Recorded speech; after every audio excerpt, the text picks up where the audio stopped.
మేము పైరసీకి మద్దతు ఇవ్వట్లేదు, పైరసీని ప్రోత్సహించట్లేదు. కానీ నిజాలు మాట్లాడుకుందాం. ఐబొమ్మ రవి అరెస్ట్ కాదానే ఏదో పైరసీని ఆపేశాం, ఓ గొప్ప విజయం సాధించాం అన్నట్టు సినిమా ఇండస్ట్రీ ఫీల్ అయిపోతుంది. సినిమా ఇండస్ట్రీని కాపాడేశాం అన్నట్టు మాట్లాడుతోంది. కానీ నిజంగా పైరసీనే సమస్యనా?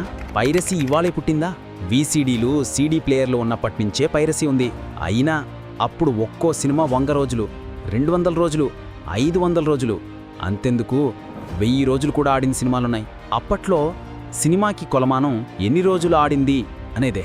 కానీ ఇప్పుడు ప్రీ బుకింగ్ కలెక్షన్లెంత, మొదటి రోజు కలెక్షన్లెంత, సినిమా కలెక్షన్లెంత అనేది కొలమానంగా మారిపోయింది. సినిమా కమర్షియల్ ఎంటర్టైన్మెంట్ కాదు అని ఎవ్వరూ అనరు, కానీ అది అందుబాటులో ఉండాలి కదా. సినిమాను పూర్తిగా లగ్జరీగా మార్చేసి సామాన్యుడు థియేటర్లకు రాకపోవడానికి కారణం పైరసీ అనడం కరెక్టా? ఎవరికైనా ఫోన్లో ఒక్కడే సినిమా చూడాలనుకుంటాడా?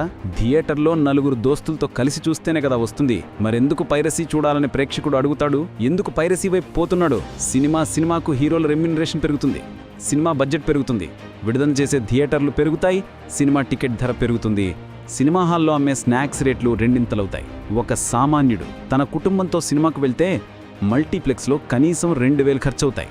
సింగిల్ థియేటర్లు ₹1000 అవుతాయి. సినిమా అనేది ఒకప్పుడు వినోదం, ఇప్పుడు విలాసం, అంటే లగ్జరీలా మారింది. ఇంకా 4 దోస్తులు కలిసి సినిమాకు పోదామని ఎందుకు అనుకుంటారు?